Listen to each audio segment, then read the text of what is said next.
The vote took less than 3 minutes. Sarah Okonkwo stood in the visitor gallery of the Galactic Assembly, watching as species after species raised their appendages in favor of humanity's death sentence. The Draw's ambassador, a towering reptilian creature with scales the color of dried blood, smiled as the final count appeared on the central display: 412 in favor, 18 against. Humanity would surrender all 12 colony worlds and return to Earth, or face extinction. Sarah had spent 6 years as a junior diplomat, learning the subtle art of galactic politics. She had believed in the system, she had believed that civilization meant something. Now she watched that belief crumble. The Draws had ruled the Assembly for 3,000 years. They controlled trade routes, military alliances, and the flow of information across 100,000 star systems. When they decided humanity expanded too quickly, too aggressively, the vote was merely a formality. No one defied the Draws. Earth's response came within hours. Counselor Amara Diallo appeared on every screen in the galaxy, her dark skin gleaming under the lights of the United Council chamber. Her voice was calm but firm. We will not surrender our homes, we will not abandon 3 centuries of peaceful expansion, we ask only to exist. If that is too much for this assembly, then this assembly has lost its way. The Draw's ambassador's response was simple: then you choose extinction. Sarah managed to reach Earth before the blockades closed. She watched from the observation deck of the transit station as Draw's warships flooded into human space. They did not attack military installations, they bypassed defense platforms and orbital stations. Instead, they descended on civilian populations. The roundups began on New Lagos, Sarah's homeworld. She received fragmented messages from her mother, each one more desperate than the last. Draw's soldiers were going door to door, they were taking everyone. Farmers, teachers, children, elderly, no one was spared. Across all 12 colonies, the pattern repeated. 9 million humans were gathered and loaded onto transport ships. Sarah tried to find out where they were being taken. No one would tell her. The assembly claimed ignorance. The Draws said nothing.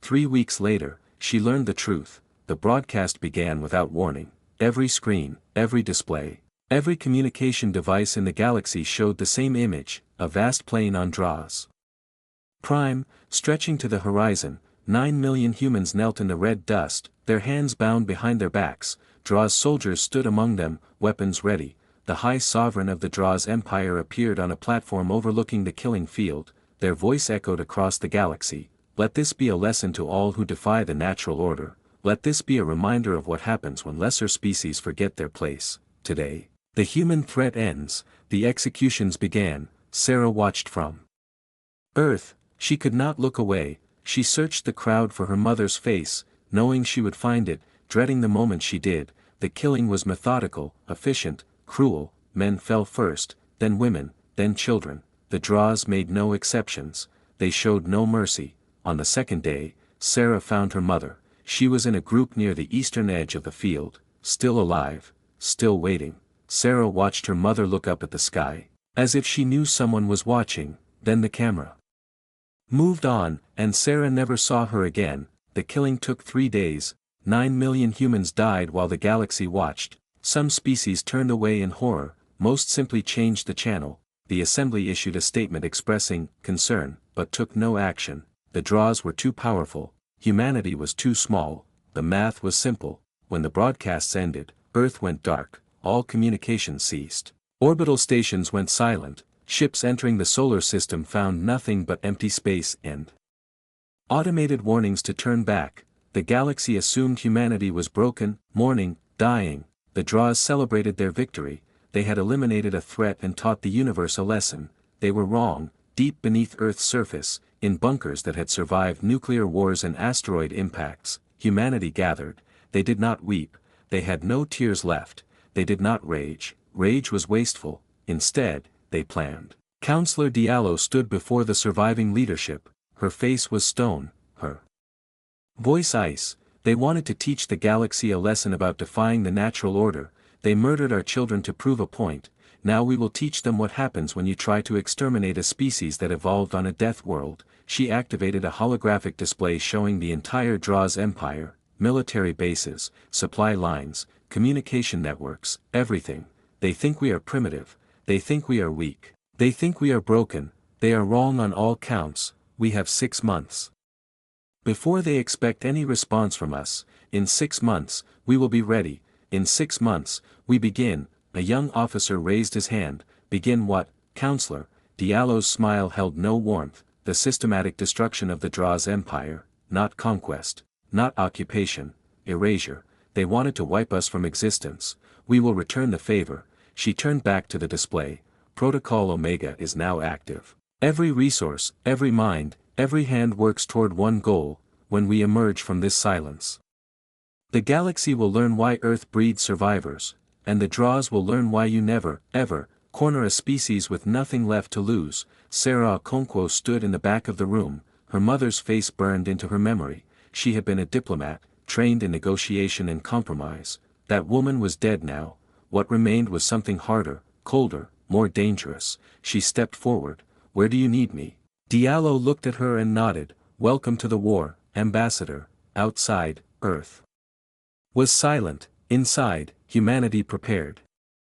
6 months felt like 6 years. Ambassador Kelvas of the Mirati Collective had not slept properly since the broadcasts ended. The insectoid diplomat had worked with humans for decades, traded with them, laughed with them, shared meals with them. Now they walked through the empty streets of New Lagos, stepping over children's toys abandoned in the dust. The Draws had stripped the colony bare. Mining equipment tore at the earth where farms once grew. Processing plants pumped toxic waste into rivers that humans had kept clean for generations. Kelvas found a house still standing at the edge of town and went inside. A child's drawing hung on the wall. A family of 4 stood beneath a yellow sun, smiling. The father held a farming tool. The mother carried a basket. 2 children played in green grass. Kelvas touched the paper with trembling appendages. They had said nothing when the vote happened. They had done nothing when the roundups began. They had watched the executions like everyone else, telling themselves there was nothing they could do. The guilt was unbearable. On Draws Prime, the High Sovereign celebrated the anniversary of what they called the pacification. Statues rose in the capital depicting Draws soldiers standing over kneeling humans. Schools taught children that humanity had been a disease, and the Draws were the cure. The Empire had never been stronger. Meanwhile, Earth remained silent. No signals, no ships, no signs of life. Draws scouts who approached the solar system reported only automated defenses and empty space. Intelligence analysts concluded that humanity had collapsed into civil war, disease, or mass suicide. The High Sovereign accepted these reports with satisfaction. The human problem was solved. They could not have been more wrong. Beneath Earth's surface, in caverns that stretched for hundreds of kilometers, humanity worked. Factories ran day and night, building machines unlike anything the galaxy had seen. Scientists pushed the boundaries of physics, achieving in months what should have taken decades. Engineers designed weapons with one purpose: precision. Sarah Okonkwo moved through the underground city like a ghost. She had lost weight, she rarely slept, but her mind was sharper than ever. Her diplomatic training made her perfect for her new role, building a network of spies across the galaxy. Humans who had escaped the roundups now lived in hiding.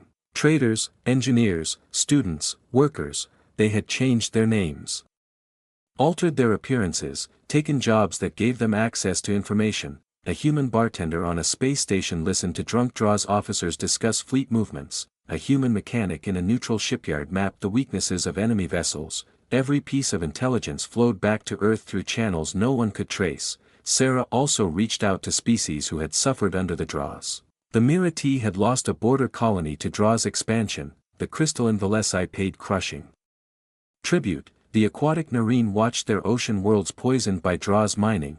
None of these species loved the Draws, they simply feared them. Sarah's message to each was simple: when the storm comes, stay out of the way. Counselor Diallo oversaw everything. She slept 4 hours a night and spent the rest reviewing plans, approving designs, and preparing humanity for what came next. When generals proposed massive fleets to challenge the Draws directly, she refused. "We cannot match their numbers," she explained. "We will not try, we will fight our war, not theirs." Human war was different. Humans had spent their entire history fighting each other, developing tactics for every situation. They understood asymmetric warfare, guerrilla campaigns, information operations. They knew how to bring down giants. The Draws expected a broken species lashing out in desperate fury. They would find something far more dangerous. A species with a plan, Kelvos received a message on a secure channel. The sender was anonymous, but the content was unmistakable. Ambassador, we have not forgotten your kindness in better days. We remember the Mirati who spoke against the vote, even when it cost them. When the time comes, we will need friends who can look away at the right moment. Will you be such a friend? Kelvos read the message 3 times, then they deleted it and began making quiet arrangements. On the 6th month, Sarah Okonkwo left Earth. Her shuttle launched from a hidden base and slipped through gaps in the Draw's patrol network. She carried no weapons, only a data chip and her conviction. Her mission: meet with Kelvos and confirm Mirati support. The meeting happened in a forgotten corner of a neutral station. Kelvos could barely believe their eyes. You survived. Your people survive. Sarah's expression was calm. We do more than survive. We are coming, not for the assembly, not for those who watched and did nothing. We are coming for the Draws, and only the Draws. When it begins, you can help us, or you can stay silent. Either way, do not get in our way. Kelvos leaned forward. When will it begin? Sarah smiled. It was not a pleasant smile. Soon, on Draws Prime, an intelligence officer reported unusual activity near Mirati space. A single human ship, quickly lost. The High Sovereign dismissed it. A refugee, desperate and alone. Let them run. There is nowhere left for humans to hide. The officer nodded and filed the report. On Earth, Counselor Diallo received word that Sarah's mission was successful. She turned to her command staff, gathered in the war room beneath the Pacific Ocean. The preparation phase is complete. Tomorrow, we remind the galaxy what happens when you murder our children and expect us to disappear. Tomorrow, Protocol Omega goes active. She paused, looking at the faces around her. Soldiers, scientists, engineers, diplomats. All of them had lost someone. All of them were ready. Tomorrow, we begin. The lights went out across an empire. It started at 0300 Galactic Standard Time. Every Draw's military network, communication hub, and defense system crashed simultaneously. No explosions, no attacks, just silence. Screens went dark, orders stopped transmitting, ships drifted without coordination, on a Draw's battleship patrolling the outer territories. Commander Risic watched their tactical display dissolve into static. They tried to contact Fleet Command, nothing. They tried to reach nearby vessels, nothing. They tried emergency channels, backup systems, ancient analog equipment, nothing worked. Across the Empire, the same scene repeated on 10,000 ships. Admiral Yuki Tanaka stood in humanity's command center, buried deep beneath the ocean. Holographic displays showed the chaos spreading through Draw's space. She watched with cold satisfaction. The virus her teams had planted over 6 months of careful infiltration had activated perfectly. Every backdoor, every hidden program, every corrupted file, all working together. Phase 1 complete, she announced. Begin Phase 2. Humanity's new ships emerged from hidden bases throughout the solar system. They were small, fast, and nearly invisible to sensors. They did not look like warships because they were not designed for traditional combat. They were surgical tools, built for precision. These ghost ships slipped past the confused Draw's fleet and headed for specific targets. Fuel depots exploded in carefully controlled bursts, ammunition reserves detonated, shipyard stations lost power and tumbled into useless debris. One by one, the foundations of Draw's military power crumbled. The High Sovereign raged in their palace. How is this possible? The humans are broken. They have nothing. No one could answer. Their advisors could not even confirm what was happening. Communications remained dead. Reports came only from ships that physically traveled between systems, and those reports grew worse by the hour. Sarah Okonkwo coordinated operations from a hidden base in Mirati space. Kelvos had delivered as promised. Mirati merchants accidentally blocked shipping lanes when Draw's supply convoys needed to pass. Mirati stations developed technical problems when Draw's vessels requested assistance. It was not open rebellion, but it was enough. Other species noticed what was happening. The Velesi stopped paying their tribute, claiming administrative difficulties. The Narine closed their ports for environmental reviews. The insectoid Kresh, who had remained neutral for centuries, suddenly discovered urgent business that required all their ships to leave Draw's space. The galaxy was turning. Counselor Diallo addressed humanity's forces through secure channels. You have trained for this. You have waited for this. Now execute. No mercy for military targets, no unnecessary cruelty. We are not them. But we will be thorough. When this is over, the Draws will never threaten anyone again. The Ghost ships continued their work. They did not engage the Draws fleet directly. Why fight warships when you could destroy everything those warships needed to function? Fuel stations burned, repair facilities collapsed, supply lines vanished. The mighty Draws armada became a collection of stranded vessels, unable to coordinate, unable to resupply, unable to fight. 2 months into the campaign, the High Sovereign finally managed to gather a portion of the fleet, 300 ships, the largest force they could assemble, set course for Earth. If they could destroy humanity's homeworld, perhaps the attacks would stop, perhaps the nightmare would end. Admiral Tanaka watched them come. She had planned for this. The Draws fleet traveled slowly. Every system they passed through had been sabotaged. Fuel depots were empty shells, repair stations drifted as wreckage, navigation beacons gave false readings. A journey that should have taken weeks stretched into months. Behind them, humanity's forces continued dismantling the Empire. Worlds that had lived under Draws' rule for millennia suddenly found themselves free. Some celebrated, others panicked. All watched the skies and wondered what came next. Counselor Diallo made humanity's first public statement since the massacre. It broadcast on every channel, overriding all other signals. Her face appeared on screens across the galaxy. To the Draws Empire. You murdered 9 million of our people to teach the galaxy a lesson. We learned. Now we teach. We do not seek to rule. We do not seek tribute. We want only one thing: the complete and permanent end of the Draws as a military power. To every other species, this is not your war. Stay out of our way, and you have nothing to fear. Interfere, and you will share their fate. The message ended. The galaxy held its breath. The Draws fleet finally reached Earth's solar system 4 months after leaving their staging area. They had started with 300 ships. Breakdowns, ambushes, and lack of supplies had reduced them to 200. Their crews were exhausted, their vessels damaged, their morale shattered. Admiral Tanaka surveyed them from the Remembrance, humanity's flagship. Her fleet numbered only 40 ships, but they were fresh, fully supplied, and crewed by people who had spent 6 months preparing for this moment. All ships, she commanded, engage. The Battle of Seoul began. For 3 days, the solar system burned with weapons fire. Draws ships fought with desperate courage, but they were outmaneuvered at every turn. Human vessels worked in perfect coordination, their communications secure, their tactics precise. They targeted engines, weapons, shields. They disabled rather than destroyed when possible. By the end of the 3rd day, the Draws fleet was broken. 160 ships drifted powerless. 20 had fled, 20 had been destroyed, the rest had surrendered. Admiral Tanaka opened a channel to the Draws flagship.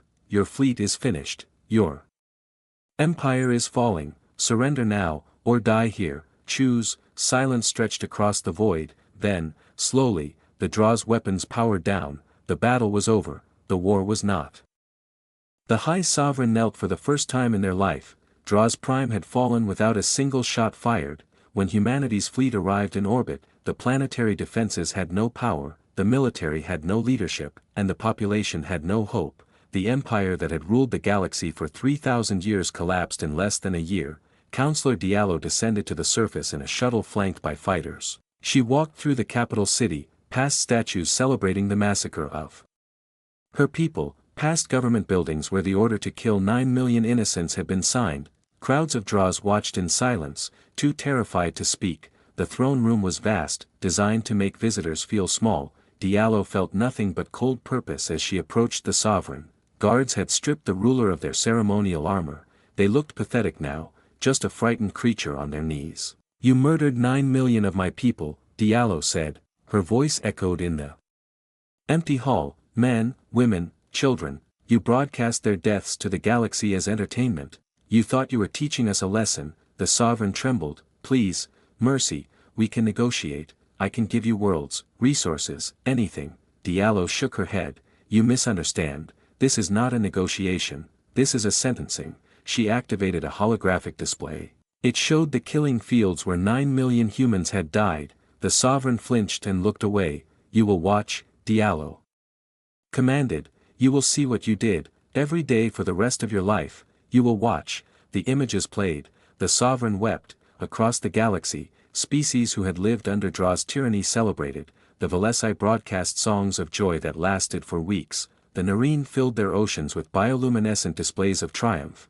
The Mirati formally severed all ties with the fallen empire and requested alliance with humanity. But Sarah Okonkwo found no joy in victory, she stood in the killing. Fields on Draws Prime, now transformed into a memorial, construction crews worked around her, building walls of black stone that would hold 9 million names. The red dust that had absorbed human blood was being removed, replaced with earth brought from humanity's colonies. Sarah found the spot where she had last seen her mother. There was nothing there now, just empty ground, but she remembered, she would always remember. Kelvos found her there, standing alone as the sun set, the Mirati. Ambassador approached carefully. Ambassador Okonkwo, I came to pay my respects. Sarah did not turn. We won, Kelvos, we destroyed them, so why do I feel empty? Kelvos stood beside her, because victory does not bring back the dead, because revenge does not fill the hole they left behind, because you are still human, despite everything they did to you. Sarah finally looked at them. Was it worth it? All the destruction, all the death. Even theirs. Kelvos considered the question. I watched the broadcasts. I did nothing. Every species in the galaxy watched and did nothing. We let them murder your people because we were afraid. You had every right to burn the galaxy down. Instead, you were surgical. You targeted only the guilty. You offered mercy to those who surrendered. You could have become monsters. You chose not to. Some would say we are monsters. Some are fools. You did what was necessary. Nothing more, nothing less. The sentencing of the Draw's leadership took place before the entire galaxy. It was not an execution. Humanity refused to give them that dignity. Instead, the High Sovereign and their council were condemned to witness. They would spend the rest of their lives in a facility where they watched recordings of the massacre, heard testimony from survivors, learned the names and stories of every person they murdered. For a species that had never faced consequences, it was worse than death. The Draw's people themselves faced a different fate. They were scattered across the galaxy, forbidden from gathering in large numbers, stripped of military capability. Their homeworld became neutral territory, administered by a coalition of species. They would survive, but they would never threaten anyone again. Counselor Diallo addressed the reformed Galactic Assembly. We did not fight this war to become the new Draws. We fought to ensure that no species would ever face what we faced. Today, I propose the Soul Accords, a set of laws that make the targeting of civilian populations the highest crime, punishable by total dissolution of the aggressor state. No exceptions, no excuses, never again. The Assembly voted unanimously in favor. Sarah attended the ceremony but did not speak. She watched as species after species pledged to uphold the new laws. She wondered how many of them truly meant it. She wondered how many had watched her mother die and done nothing. Afterward, Diallo found her on the observation deck. You have done extraordinary work. Ambassador, Earth owes you a debt. Sarah shook her head. I did what anyone would do. No, you did what few could do. You turned grief into purpose. You built alliances from ashes. You helped us win without becoming what we fought against. Diallo paused. The war is over, but our work is not. The galaxy needs to be watched, protected. Humanity has earned a new role. I want you to lead our diplomatic mission. Sarah looked at the stars. Somewhere out there, New Lagos was being rebuilt. Humans were returning to their colonies. Life continued. My mother believed in diplomacy, she said quietly. She believed that people could work together, that understanding could prevent conflict. She died because she was wrong. The Draws did not want understanding. They wanted obedience. And now I believe in strength. Strength to protect those who cannot protect themselves. Strength to make tyrants afraid. She turned to Diallo. I will lead your mission, but I will never forget what the galaxy did when we needed help. Trust must be earned. Diallo nodded. Then earn it. Show them what humanity truly is. Sarah looked back at the stars. She had work to do. 20 years changed everything. The memorial on Draws Prime had become the most visited site in the galaxy. 9 million names covered walls that stretched for kilometers, each name carved deep into black stone imported from Earth. Species from across known space came to pay respects, to remember, to promise it would never happen again. Sarah Okonkwo walked through the memorial at dawn, when the crowds were thin. Her hair had turned gray at the temples, and lines marked her face, but her eyes remained sharp. She found her mother's name and pressed her palm against the cold stone. We did it, Mama. We survived. We built something better. the galaxy had transformed under human influence, the soul accords had held for 2 decades, 3 times, aggressive species had threatened civilian populations, 3 times, human-led coalitions had stopped them. The message was clear, the galaxy had protectors now. Humanity had not sought empire, they had built something more valuable, trust, human. Diplomats mediated disputes, human peacekeepers patrolled troubled regions, human aid workers helped rebuild worlds damaged by conflict. The species that had once dismissed humans as primitive now sought their alliance. Ambassador Kelvas, now elderly and revered among the Mirati, visited the memorial with Sarah. They walked in comfortable silence, 2 old friends who had witnessed history together. "I remember when your species was nothing," Kelvas said, "a small civilization on the edge of known space. We barely noticed you, now you hold the galaxy together." Sarah smiled slightly. "We never wanted power, we wanted safety. After what happened, we made sure no one could do to others what the Draws did to us. Some species resent you for it, they call humans arrogant. Let them, we do not need their love, we need their compliance with laws that protect the innocent. Love can come later, or not at all." The Draws still existed, scattered across hundreds of worlds in small communities. Their culture had fragmented, their pride had shattered.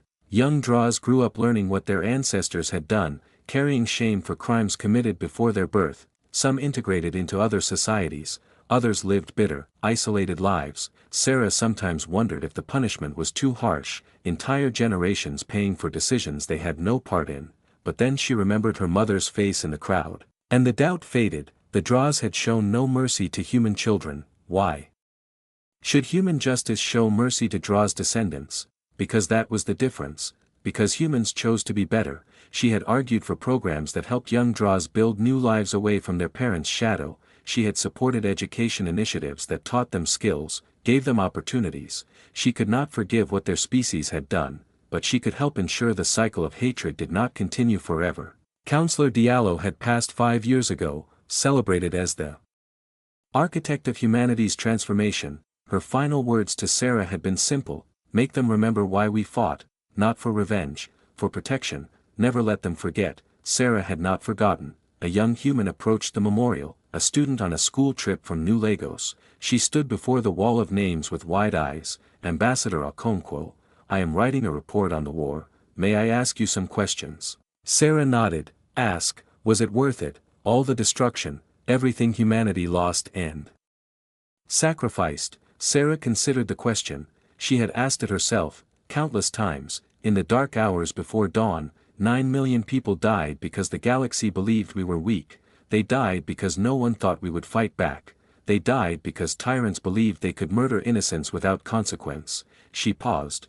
"We made sure that belief died with them. Every species in this galaxy now knows that attacking civilians brings destruction, not because humans are cruel, but because we are protective." Is that worth 9 million lives? I do not know, but I know this: since the Soul Accords, no species has successfully carried out a massacre. The dying stopped. For that, I believe my mother would say it was worth it. The student wrote quickly, then looked up. "What happens if someone tries again? If a species ignores the Accords?" Sarah's expression hardened. "Then they learn what the Draws learned. Humanity remembers, humanity protects, and humanity does not forgive those who harm the innocent." Night fell over the memorial, the crowds departed. Sarah remained, standing before her mother's name as stars emerged above. Kelvas joined her one last time. "I have lived a long life, I have seen empires rise and fall, but I have never seen anything like humanity. You were nearly destroyed, yet you emerged stronger. You had every reason to become conquerors, yet you became guardians. How?" Sarah thought about the question. "We evolved on a world that tried to kill us. Every day, predators, diseases, natural disasters, each other. We survived because we adapted, we survived because we protected our own. When the Draws murdered our people, they thought they were eliminating a threat. Instead, they reminded us what we truly are. We are survivors, we are protectors, we are human." She touched her mother's name one final time. "And we endure, far across the galaxy, on a refugee world." A Draws elder told young ones the story of humanity. Their voice trembled with old fear. "They were small, we thought we could crush them, we murdered their innocence and broadcast it to the stars, and they erased us, not in fury, but in cold, patient precision, they did not just defeat us, they unmade everything we built, and they did it so completely that no one will ever make our mistake again." A young Draws looked up. "Were they monsters?" The elders shook their head. "No, they were humans. That is far more frightening."